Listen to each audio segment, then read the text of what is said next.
So this is our last session on women of wisdom and courage. And tonight we're going to be dealing with two ladies out of the Buddhist tradition, non-Indian, both of them, one English, the other American. So we will be looking at these two ladies. The first is Freda Bedi, born February 5th, 1911, also known later as Sister Palmo when she was took her ordination.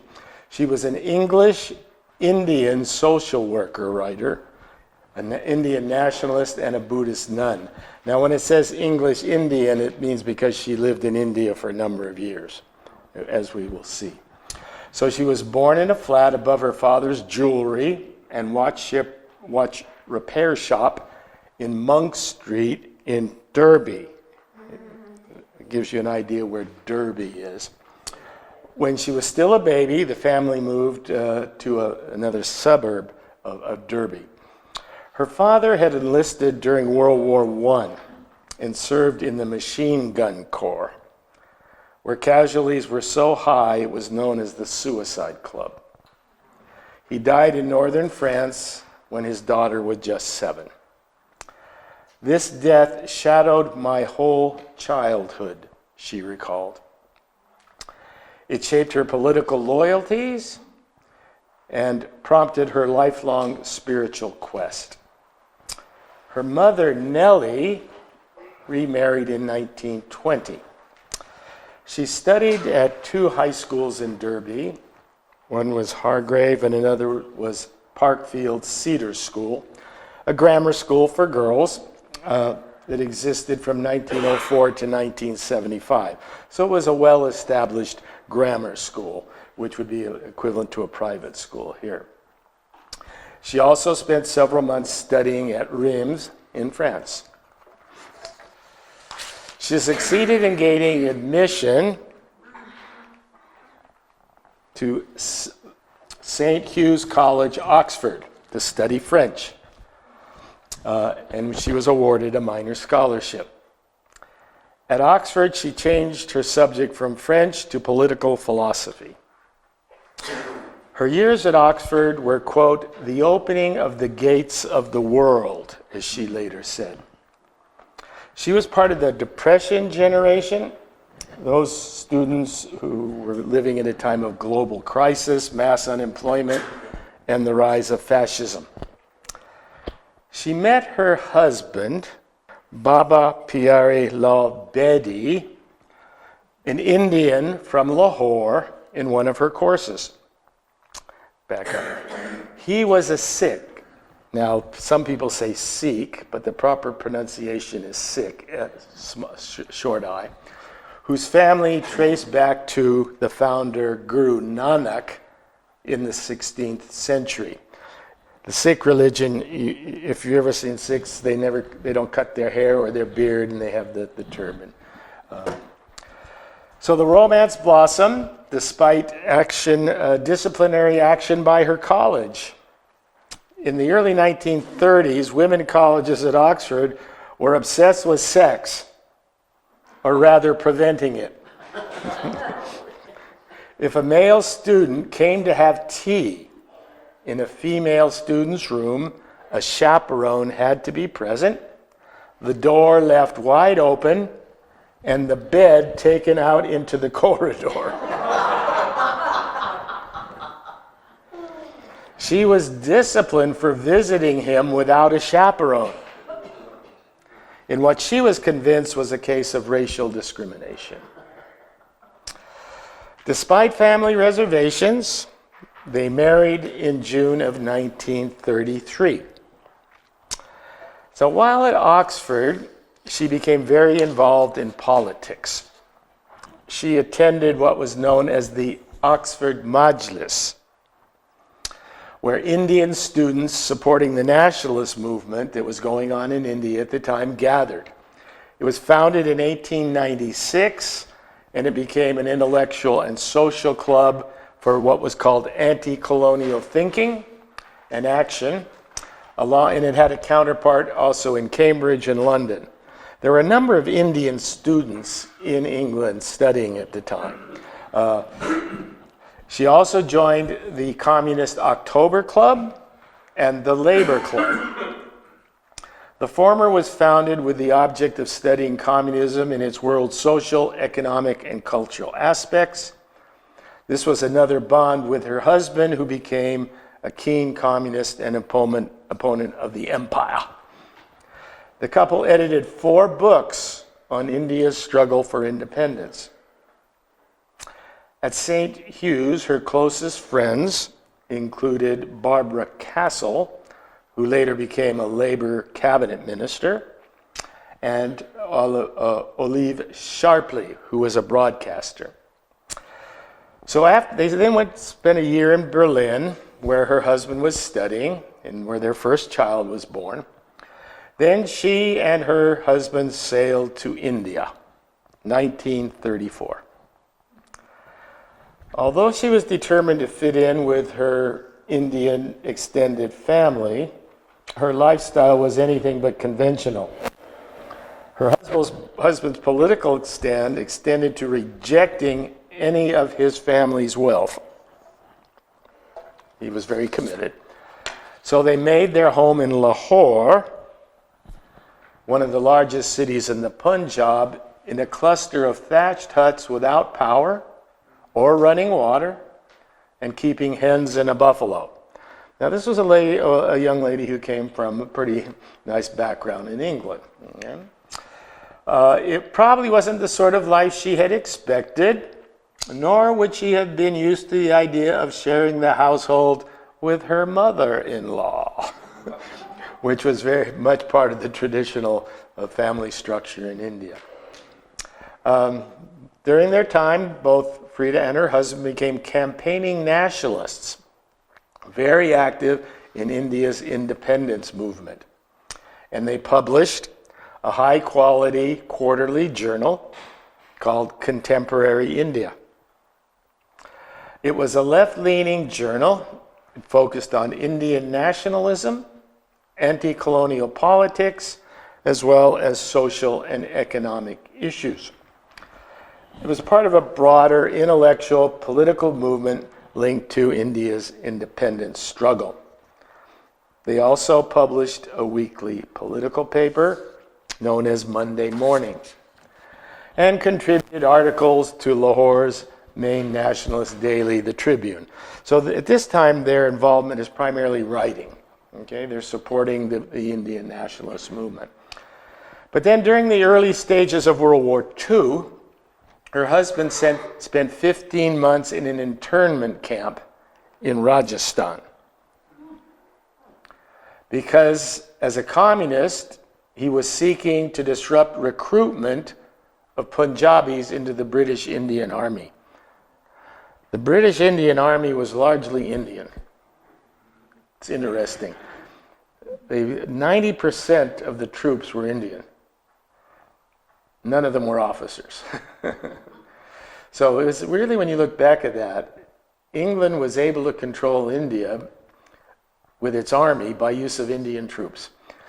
And that's because they played quite subtly on divide and conquer. Because India was very divided amongst castes and various regional groups, etc. So they were able. Could you think of trying to control another country with 90% of its? It's amazing that they were able to do that. She was also jailed for 6 months in 1941 after defying the wartime regulations as part of the civil disobedience campaign spearheaded by this gentleman, Mohandas K. Gandhi. Gandhi personally selected her as a satyagrahi. Gandhi's movement was often called satyagraha, which means holding fast to truth.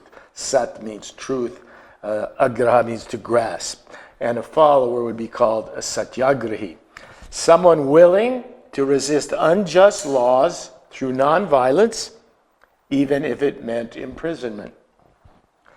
Now, this was very significant because she was a British citizen opposing British rule, and one of the few European women trusted by Gandhi in this role. So she traveled to her husband's village and announced that she would, quote, break the law by asking the people not to support the military effort until India became democratic. This was very Gandhian. You always announce what you're going to do. No surprise attacks, because Gandhi felt that was unethical. If you're going to break the law, you announce, I'm going to break the law, and I'm going to do it for this reason. And if you're jailed, you accept that. You don't try and fight it. But this confused the authorities. They didn't know how to respond to a white woman staging such a protest. They sent an English police inspector to the village. Why? Deeming it inappropriate for an Indian policeman to arrest an English woman. Shows you the type of racism it was very. She was brought before the visiting magistrate, and she's left her own account, and this is it. It was all finished in 15 minutes. The man on the other side of the table was quite young and looked as though he had been to Oxford. His face was red. I find this as unpleasant as you do, he murmured. Don't worry, I don't find it unpleasant at all, she responded. Do you want the privileges granted to an Englishwoman? Treat me as an Indian woman, and I shall be quite content. She was sentenced to 6 months in jail, which was standard, and also to hard labor, which she regarded as vindictive. After release, she continued to give speeches, wrote articles supporting Gandhi. She helped mobilize public opinion, especially among Indians and international audiences. So she's an activist, right? She's a political activist. So after independence, there we go. Freda and her family moved to Kashmir, where they were influential supporters of Sheikh Abdullah. Who was Sheikh Abdullah? He was a left-wing Kashmiri nationalist leader. He was founder and leader of the president of Jammu and Kashmir Muslim Conference. He agitated against the rule of the Maharaja Hari Singh and urged self-rule for Kashmir. A few words about this.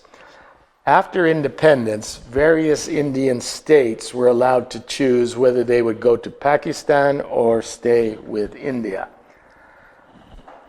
The situation in Kashmir was one of those situations where the majority population was different from the ruler. It was ruled by a Hindu Maharaja. The majority of the population was Muslim. The Maharaja, with some influence from the Indian government, chose to go with India, which has always left a big problem in Kashmir, because according to Muslims, Kashmir should have gone to Pakistan because it had a majority Muslim population. And this Sheikh Abdullah worked against that all his life. It never came about, has still not come about. But he became known as Sher-e Kashmir, Lion of Kashmir. So for a while, she actually joined a women's militia, taught English at a newly established women's college in Srinagar in Kashmir. Later in Delhi, she became editor of the magazine Social Welfare.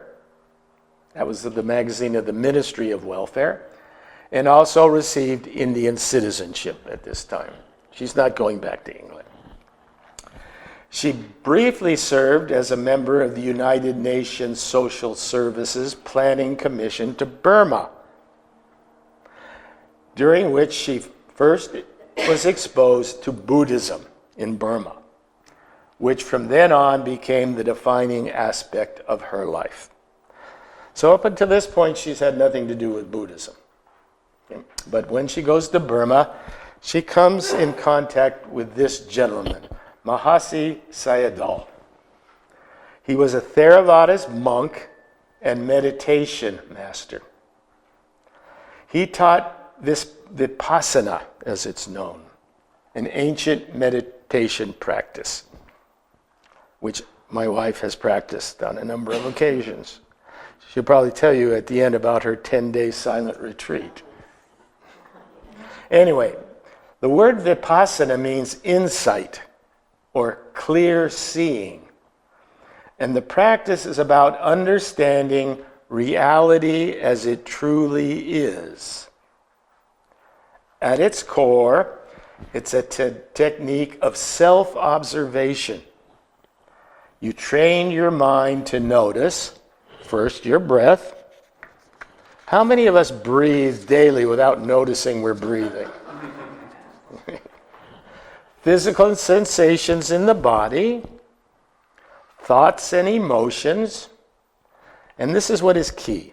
But instead of reacting to them, you simply observe them without judgment or attachment. Just watch. Question is, who's watching what? Just watch.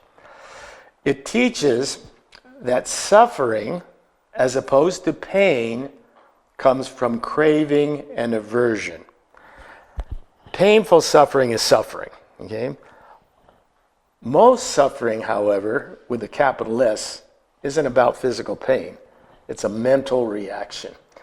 And it says that it's caused by craving, desiring, and attachment to things. That's why we suffer.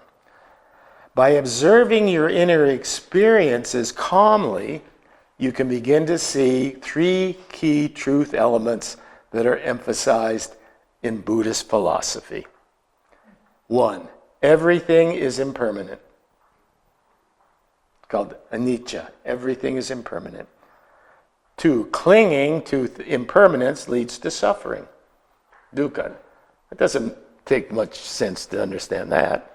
If you're attached to something that's changing and you don't want it to change, but its nature is to change, you're going to be in some doo-doo.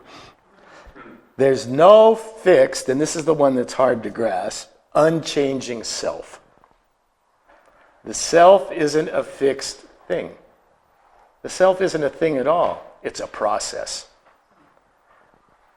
That's why when you think about yourself at 5, are you the same self now when you were 5? No. Self is the process of becoming. If you think of it as a thing or an object, then you'll get attached to that self. And that will just increase your suffering. Anyway, so she got into this meditation practice at a very deep level. So like I said, focusing on the breath to build concentration, scanning the body to notice sensations, all the while maintaining equanimity, as it's called. Not reacting with craving or aversion. Just let it be. Just watch it. Just watch it. It's very difficult to do that, isn't it? We immediately want to attach to something.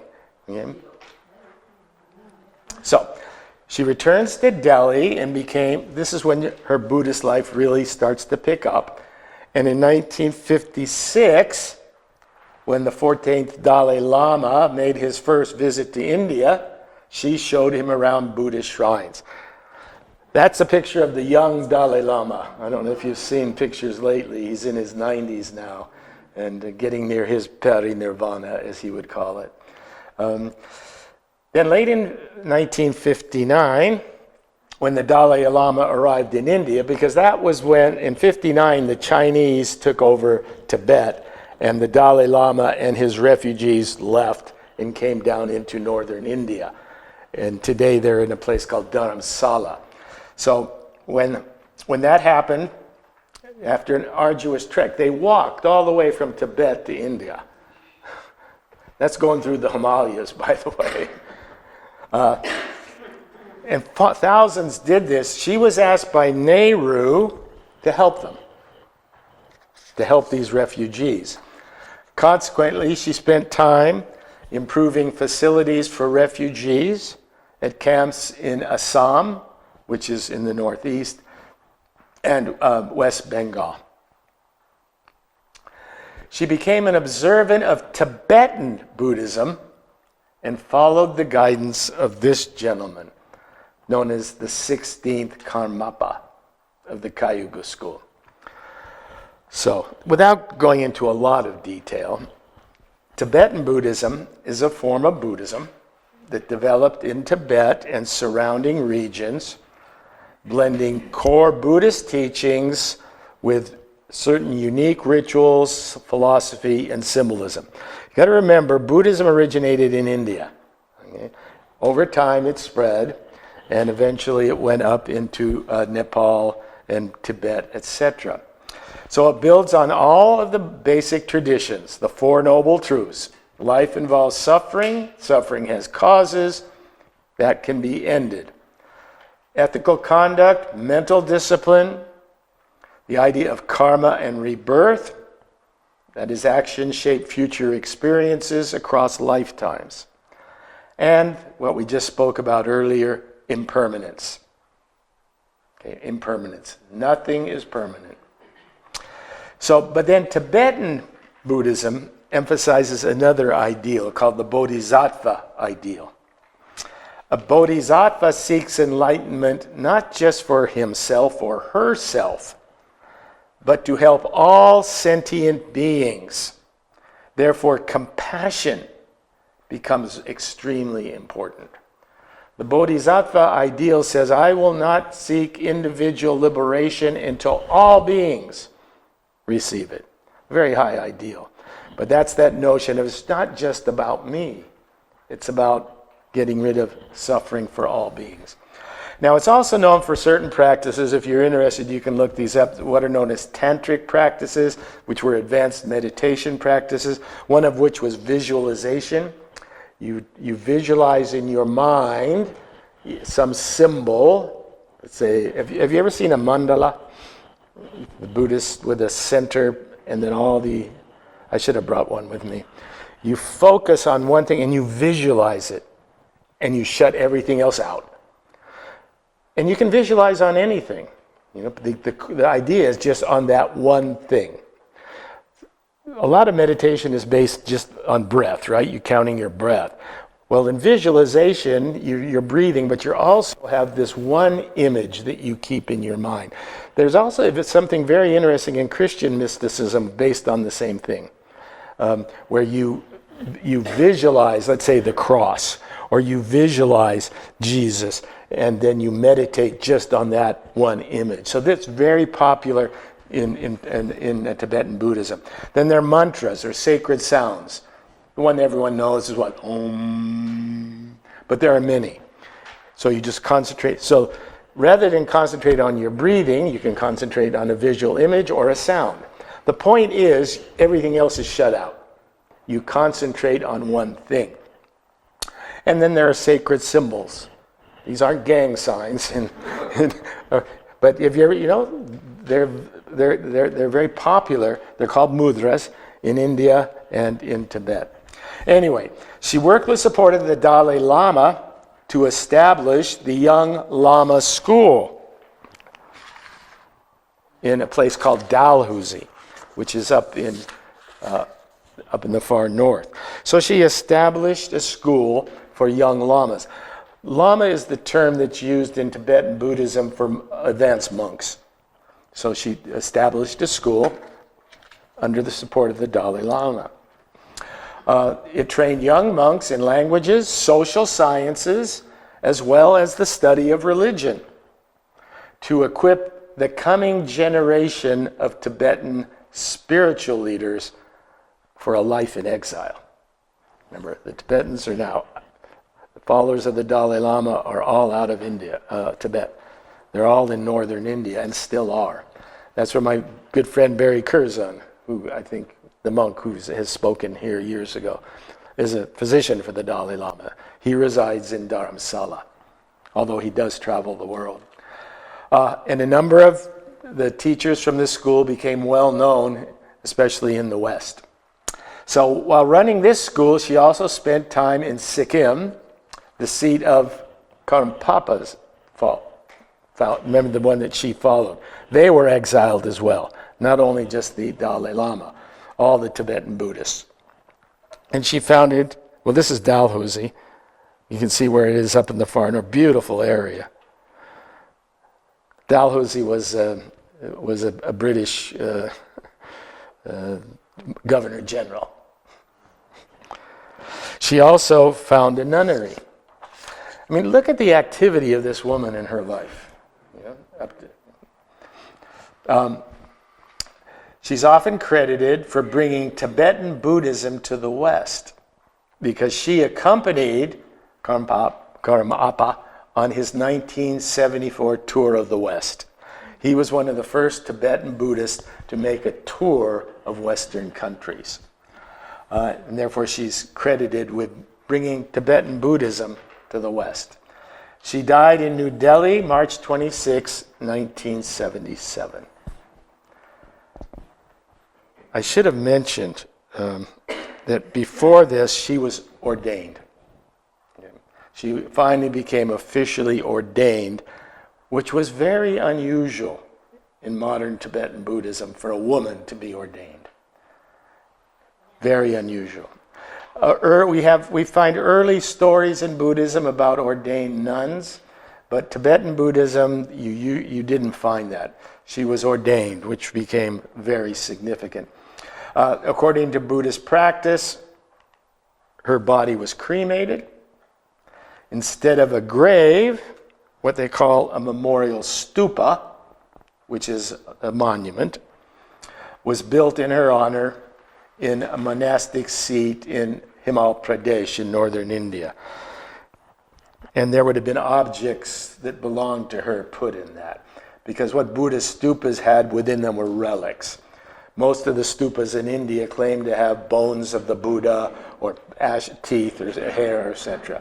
Very similar to what cathedrals in Europe claim to have, pieces of the cross. In any case, she was survived by two sons, one who is a tea planter, and kind of interestingly, if you want to think about it, this gentleman, a Hollywood and Bollywood film and TV star.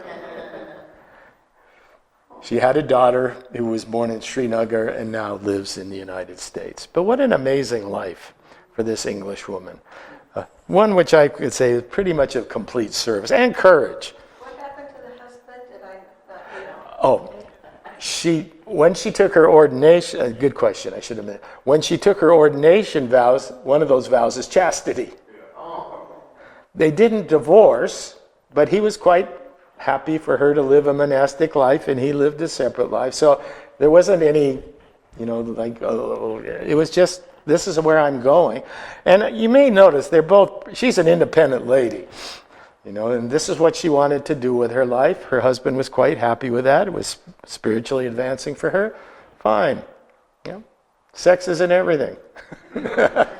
So in any case, that's Freda, a wonderful woman. I think the courage that it took to go to India, get involved in the nationalist movement, do all these things. Okay, so our final lady is an American. Her name is Pema Chodrin. She was born Deidre Bloomfield Brown in New York City in 1936. She has said she had a pleasant childhood with her Catholic family, but her spiritual life didn't begin until she attended a boarding school where her intellectual curiosity was eventually cultivated. At age 21, traditional pattern, she became married. Over the next several years, the couple had 2 children and moved to California. There she is as a young girl at Berkeley. You want to talk about change? Same person. Or is it? Is it the same person? That's your homework. Is that the same person? From a Buddhist perspective, no. The same person is, if personhood is a process, then you're not the same. The only thing that makes you the same is memory. And we know what can happen to that. I've had some up and close encounters recently at very profound levels of that. In any case, so she studied at UC Berkeley, graduated with a bachelor's degree in English literature and a master's in elementary education. In her 20s, her marriage dissolved, she remarried. Then 8 years later, that relationship also fell apart. As she said, when my husband told me he was having an affair and wanted a divorce, that for me was a big groundless moment. Reality, as I knew it, wasn't holding together. In an effort to cope with her loss, she began to explore different therapies and spiritual traditions, but nothing seemed to help. Then she read an article by this man, Chogyam Rinpoche. He was a Tibetan Buddhist meditation master, scholar, and poet who had escaped from Tibet in 59 following the Chinese invasion. Rinpoche is an honorific term used in the Tibetan language. It literally means precious one, and may be used to refer to a person, place, or thing, especially a teacher. Especially a teacher. In India, sometimes it's Shri that is referred. This would be Rinpoche, or Rinpoche, I think. Yeah. Rinpoche. Emphasis first syllable. So he was a major figure in the dissemination of Tibetan Buddhism in the West. We had seen that under Freda's time, Buddhist teachers started coming to the West. More and more came, and he became important in this process. So she read this article. The article suggested working with emotions rather than trying to get rid of them. Let's think about that. Working with emotions rather than trying to get rid of them. And this, she said, struck a chord with me. When we have negative emotions, what do we try and immediately do? Get rid of them. Problem is, they don't go away. They go deep. They just sink, and they later come back.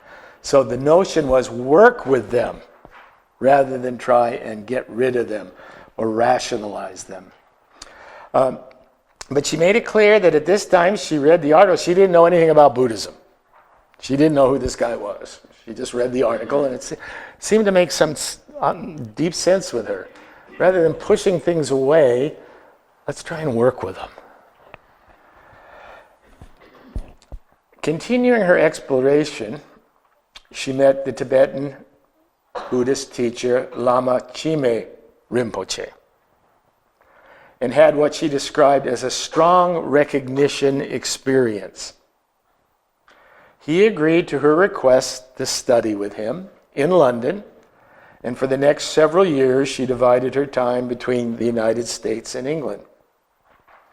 When in the US, she lived with Chogyam Rinpoche,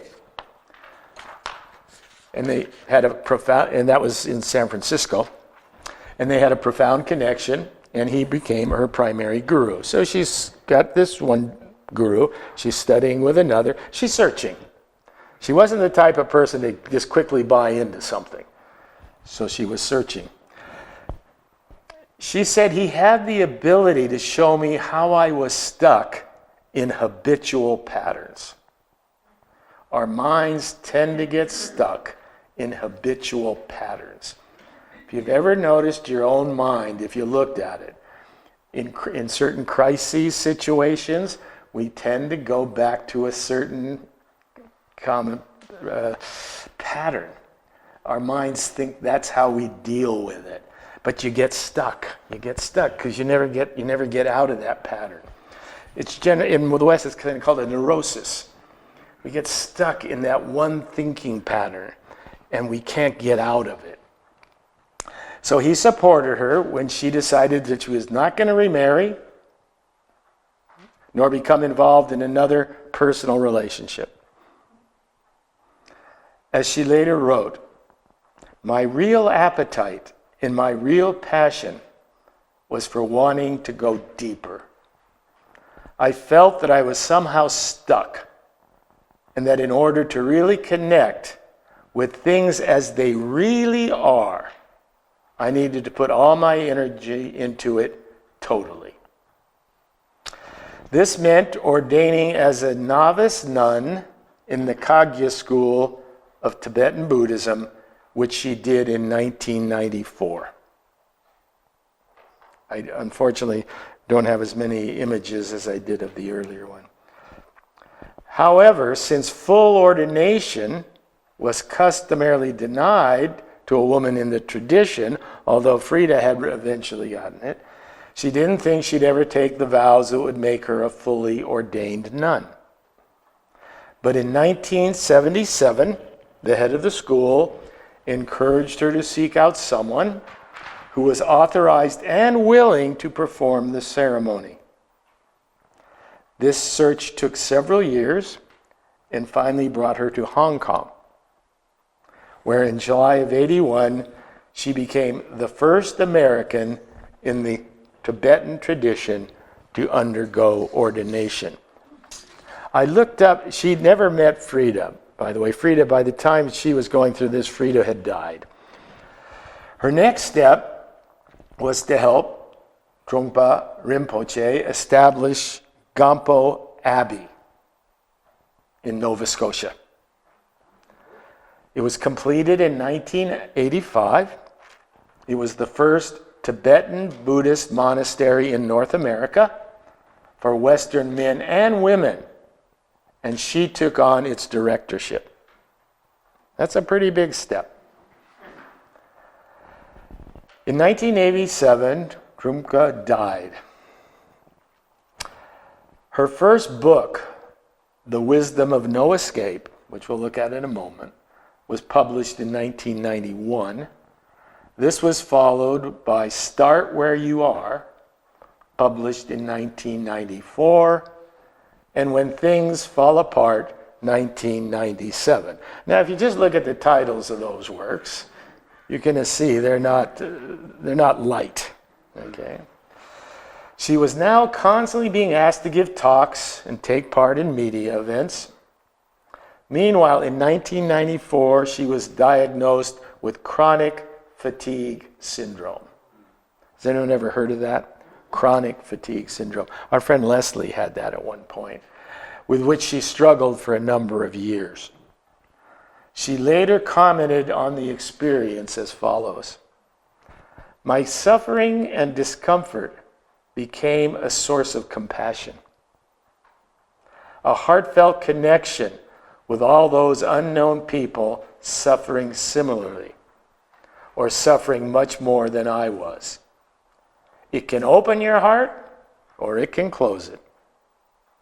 Illness leaves one groundless and vulnerable to any possible escape route, such as seeing oneself as an ill person, devices one must endlessly let go of in order to stay present with the unknown."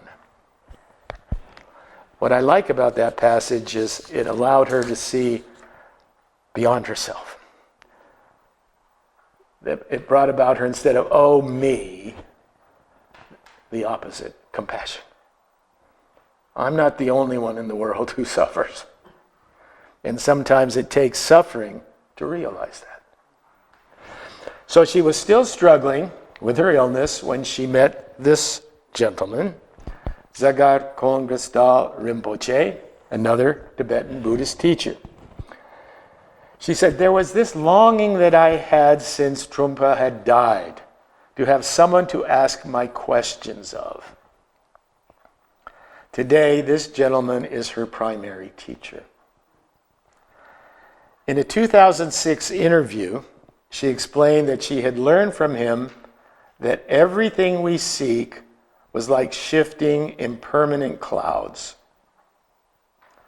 Yet behind that was mind, with a capital M. The underlying state of openness of mind never goes away. It has never been marred by all the ugliness and craziness we see. Let's go back to a very traditional Indian idea of samsara all this nonsense that's going on around us, all the change, confusion, happiness, sorrow, all this stuff.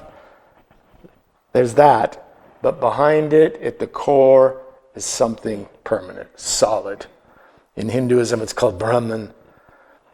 In Buddhism, it's often called Buddha nature, or she called it mind with a capital M. It has no qualities, it just is. That's where you try to get to in meditation. Back to that silent, quiet mind, which isn't bothered by all this other stuff. Because all this other stuff, eventually, if you're attached to it, leads to suffering. Anyway, so she recovered her health, took on another increasingly full schedule. She was a doer, just like the other lady was, of teaching and fundraising. One of the themes she constantly reinforces is the need to get rid of blame and resentment. The need to get rid of blame and resentment. As she stated, it's important never to feed the strong human tendency toward resentment, towards blaming others or having a grudge against one's predicament. What should be fostered is people's courage and willingness to take responsibility for their own lives. I would never want to be part of anything that smelled of blame. It is so satisfying to blame, but it is the wrong way. In this regard, and this is interesting, she considered her husband's departure as something that saved her life. It's interesting when you look back at connections. Sometimes you think something that was the worst possible thing that could happen, if it hadn't happened, wouldn't get you where you are. Sometimes that's sort of a frightening notion. But it's a powerful insight, right? If her husband hadn't let her, she may have remained a middle-class mom in Berkeley and, had the nice house and the kids and then get divorced later. This changed her life, which she felt was for the better. It's interesting to think about those connections. So in recent years, she's become what is known as an acharya. Now you can see there she's really beginning to age in that photo. It's a senior teacher in the Shambhala community. The Shambhala is a spiritual community. They also have a big publishing house. If you've ever bought any Buddhist books, you may have bought them from Shambhala. It has centers located in different regions of the world, reflecting different nationalities, cultures, languages, ethnicities, and races. As their website states, through the practice of meditation, the community cultivates the capacity to be fully open to our experiences and the ability to respond to everyday life situations with greater clarity and respect. Respect not only for our life situations and ourselves, but for all individuals, social groups, and cultures as well. So let's take now, as sort of our closing theme, a closer look at some of her well-known books.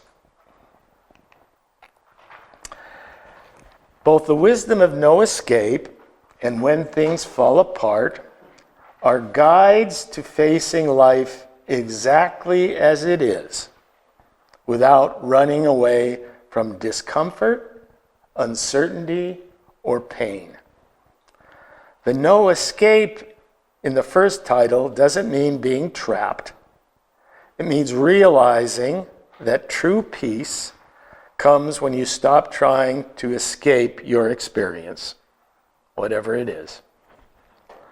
Instead of avoiding pain, you turn toward it with awareness and compassion. She teaches difficult emotions like fear, anger, anxieties are actually opportunities for growth. We often don't think of them that way. We think of negative emotions as something we want to push out. She says these are opportunities for growth. If you stay with them, they lose their power. It's that old mythical notion of the dragon. If you confront the dragon, eventually that dragon dissolves. If you run away from the dragon, that dragon will continue to chase you. If you want a good image, let's say you come up to a dog, and that dog can recognize your fear, and you turn and run, likely that dog's going to run after you and bite you in the butt. Okay? So it's that notion. We tend to want to run away from these negative things because we don't like them. But they don't go away when we run away. You got to face them. And then they can become opportunities for growth.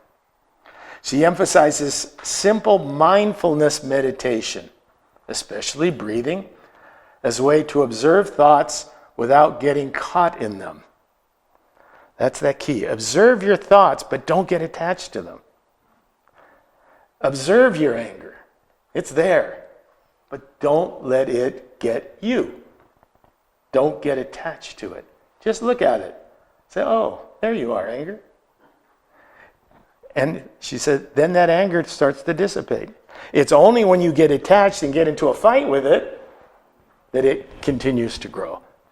We don't think of things that way, right? We think if we fight with them, we'll chase them away. In case of these emotions, no. The goal isn't to clear your mind, but notice what arises without judgment. Just watch your mind. Just go home tonight, sit there and watch. Watch what's going on in your head. Don't judge it. Just watch it. Watch and you might have, you ever been sitting there and say, where did that idea come from? You know, what are the connections? Well, you're probably not going to know, but just watch it. She also points out that life is uncertain and always changing. That is a core idea you have to accept. Instead of seeking solid ground, she says we can actually learn to relax into uncertainty. We don't like uncertainty, so we tend to push it away. But does that make it go away? No. You know, an asteroid could come through this like it did with the one the other end somewhere in Ohio. Yeah, you can come right. Yeah. Things are uncertain. Things are uncertain. So rather than trying to always protect yourself, and you got to accept that uncertainty without judging. A lot of pain, she says, comes from trying to protect a fixed sense of self. That's where her notion of the self not being a fixed thing, which is a Buddhist idea. If you have a fixed sense of self, you're going to keep that safe. You're going to, well, ultimately, if it gets neurotic, it can lead to just never wanting to leave your house, right? I want to keep myself safe. But even that won't, because the self is always changing. Acceptance of that softens it. That's one of the basic ideas here. Acceptance of things, or what in most religions they call submission, softens. Submission rather than fighting. When you're fighting yourself or fighting other things, you just create more tension. It's sort of almost paradoxical, and it's something we're not taught, so it doesn't seem the right thing to do. But I think life experience will probably tell you there's some truth here. Another teaching is the becoming aware of your own struggles. Like I said, you naturally develop empathy for others. When you've had a deep struggle and then you realize others do. I'm not alone. I'm not the only one that suffers. And that can create compassion. Bottom line, you don't need to fix yourself. We're always trying to fix ourselves, right? We're always trying to fix ourselves. Before you can be at peace, you need to do, this is the practice. First, whatever situation you're confronting, first thing you do, pause. Pause. Don't react. Just for a moment, pause. Quiet everything down. Notice what you're feeling. Stay with it gently. And let it pass without resisting. The only way you can know if this works is to try it, right? It's not just something. But this is not pause. Don't we often, when something happens, what do? immediate reaction. I used to do this a lot, still do once in a while, when someone drives up behind me real quick. You know, I tend to go, "Ugh," and say some words I shouldn't say. What I should do is pause. Because my immediate reaction is that this person is personally trying to have conflict with me. I don't know that. That's what I project. It may well be he just was looking down, or he's in a rush to get somewhere because his wife is pregnant. You just don't know. So pause. My friend Barry Curzon told me when you get he said, not only pause, be prepared. When you get in the car in the morning and get ready to go on the freeway, anticipate that's going to happen. Then when it happens, you're not surprised. So in any case, do you see how much this is just slowing down?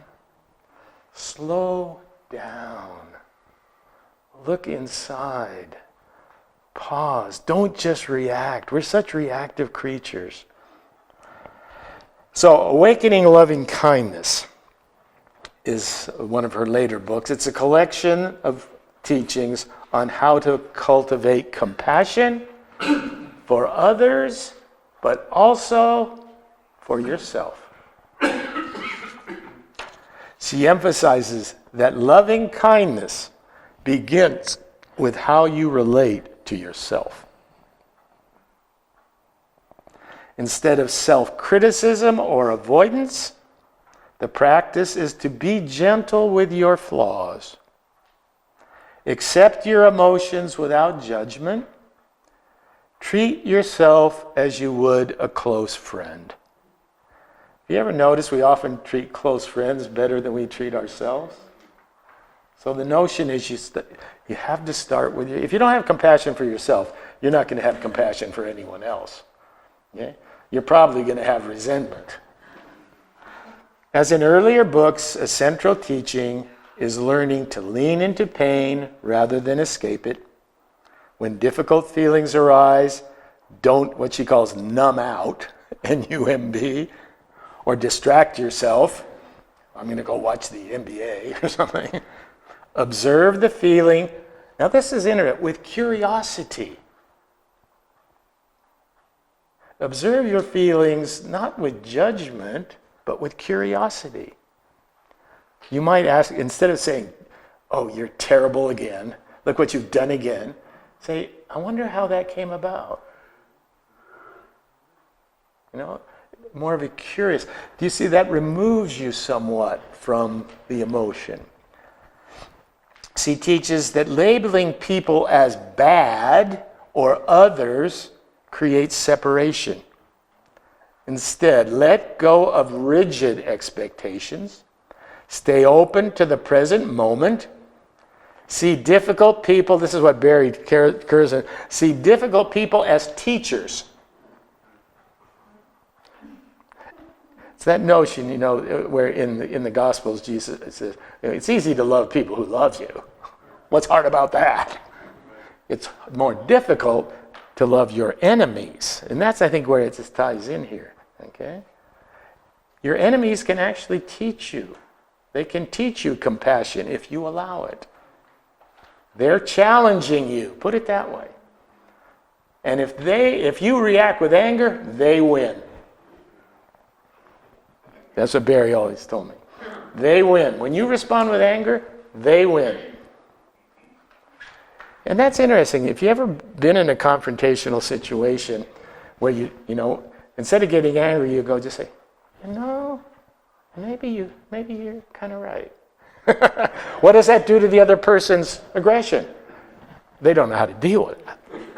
They don't know how to deal with it. So, notice your own reactions, why you're responding the way you are.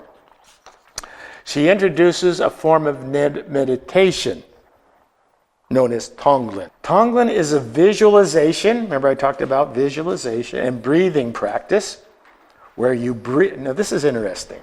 This is how you deal with enemies, or someone that is suffering pain or in a bad way. breathe in their suffering, pain, or the negativity of others. So in meditation, as you breathe in, imagine, visualize someone who's suffering or your enemy. Breathe that in, hold it, and then breathe it out. Let it go. We often don't realize our body almost has a life of its own. We think of our mind as the main thing, but just your breathing actually affects the way you think. So breathe in, think of something negative. Breathe it in, it's negative, hold it, and then blow it away, like you're just pushing it out. So this is this form of meditation. Breathe in the suffering of the world.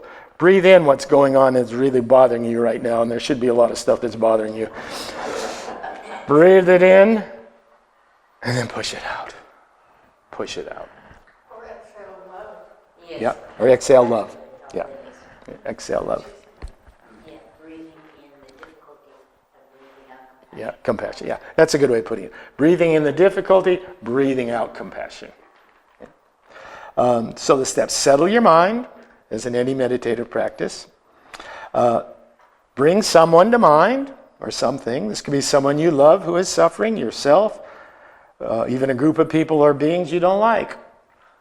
Breathe in. As you inhale, imagine taking their suffering as dark, heavy smoke.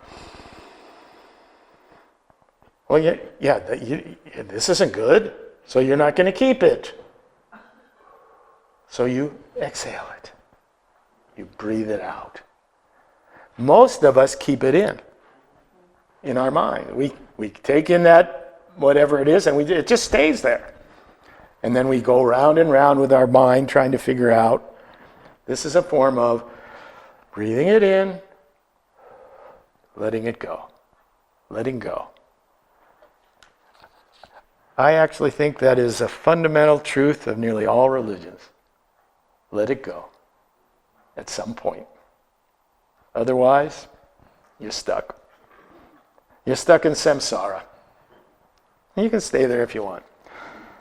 So what you're doing is transforming hatred into compassion through a breathing process rather than a thinking process. That's what I'm talking about, the body.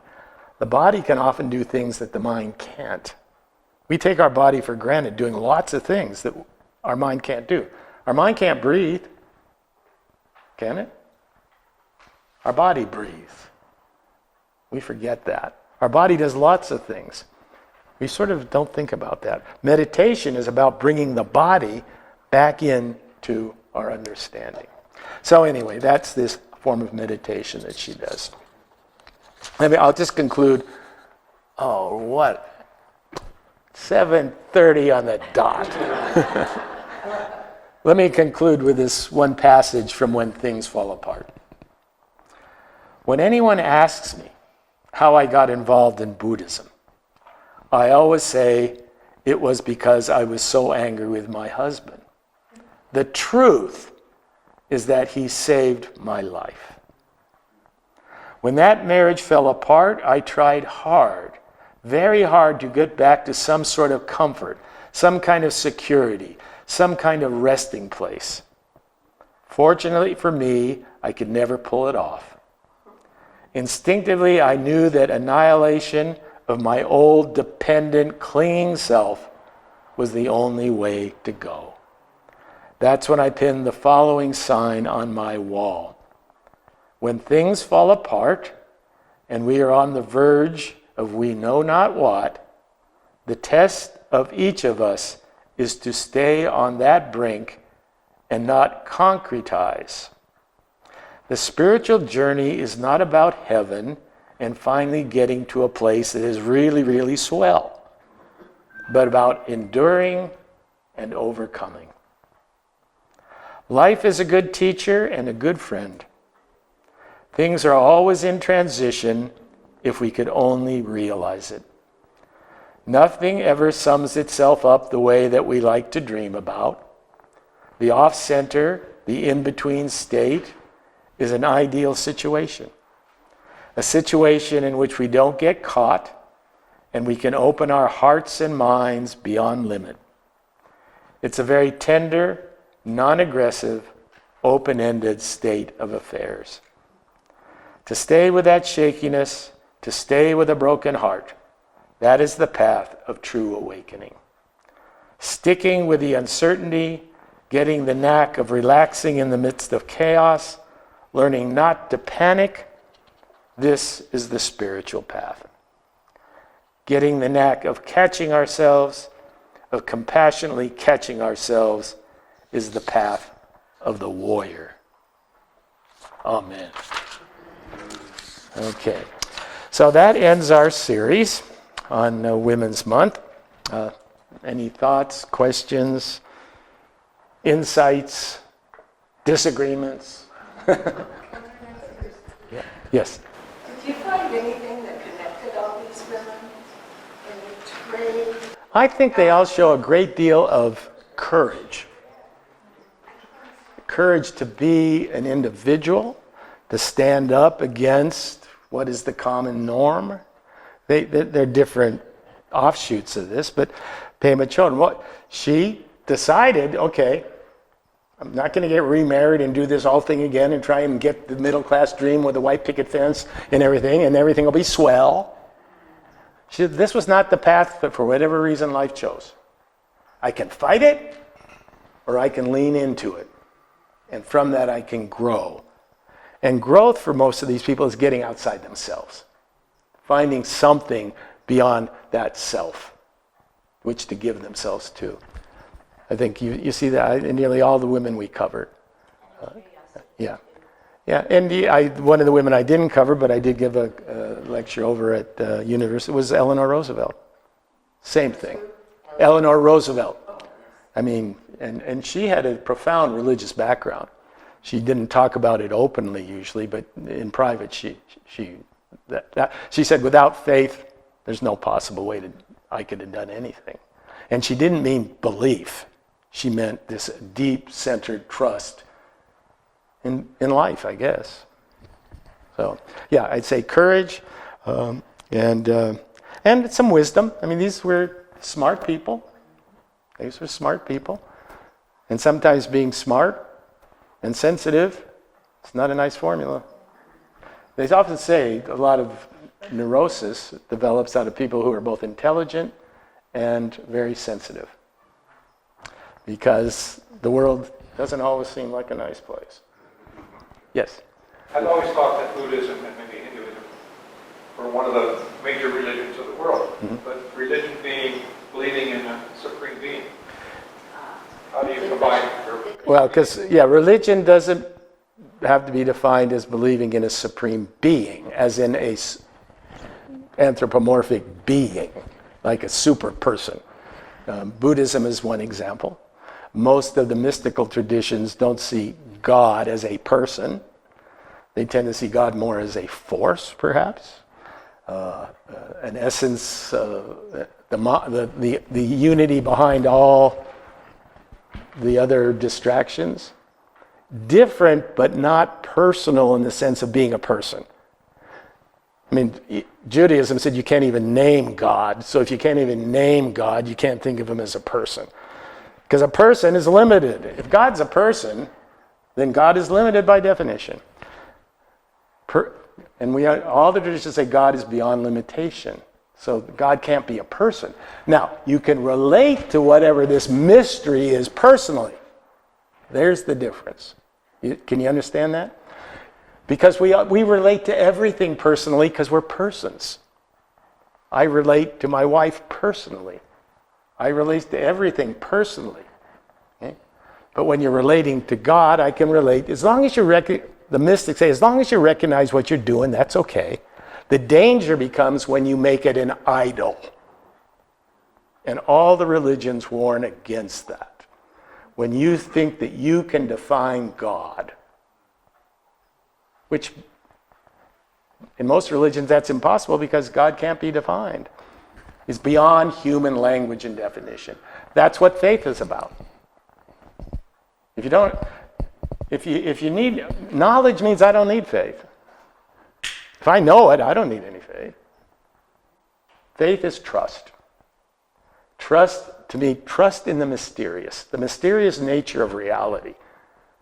And it's pretty mysterious when you think about it. Think of the mystery that you're sitting here. What are the odds that you would be here now?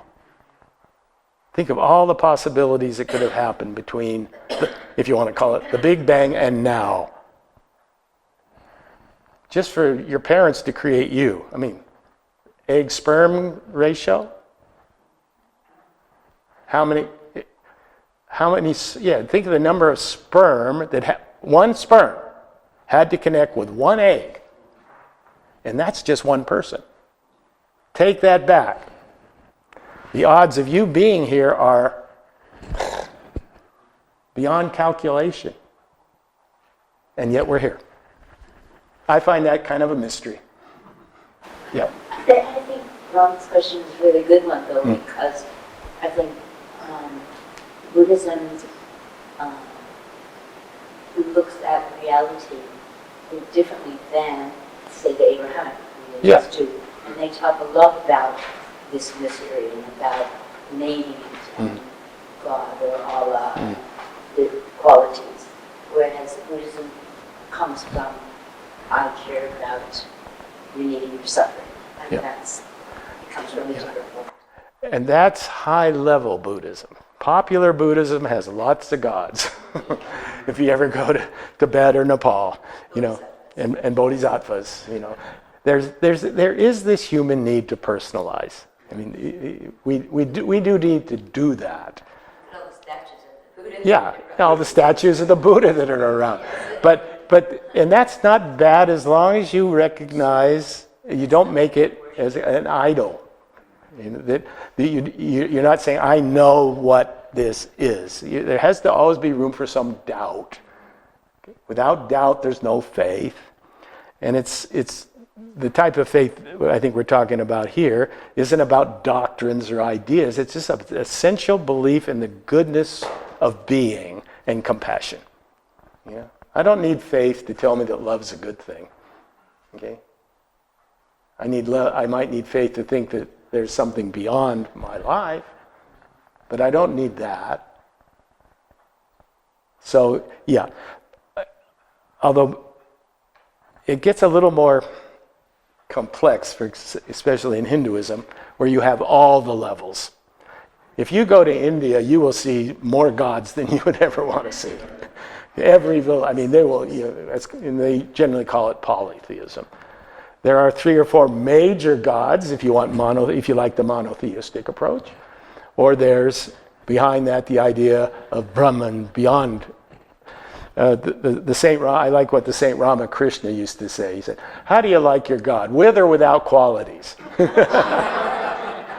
got them both. And I think the other thing is it speaks to different human beings' intellectual, psychological propensities. Some people find it quite easy to believe in a personalized God. Others find it very difficult. I mean, what's atheism all about? And it has some strong arguments that think of God as a person that creates lots of problems. Where was he at Auschwitz? That's the sort of problem that comes about when you think of it that way.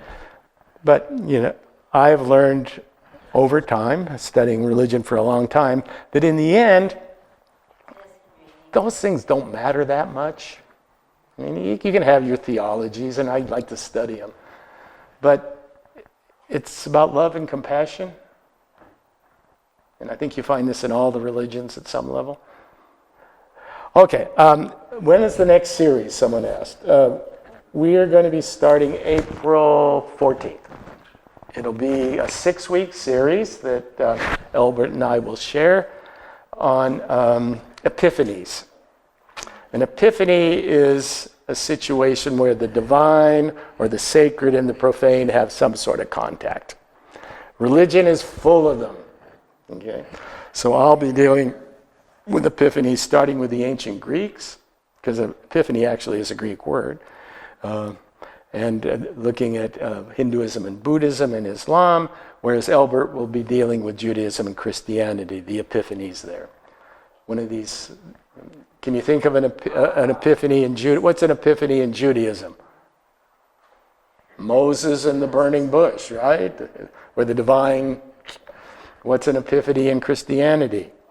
The transfiguration, the resurrection. Well, you find these in all religions. Okay, it's you even find it at sometimes what we might think a rather mundane level. Some of the various experiences of Mary, which people tend to, oh, that's kind of weird. But especially when a young woman in Mexico claimed to see Mary on a wall where a ketchup stain was. So that's sort of the low-level epiphany. I shouldn't say that. That's not fair, because to what we would call revelation, Muhammad, for example, experience. So we're going to be just talking about those in the various religions. So we'll start that on April 14th. In the meantime, thanks for coming.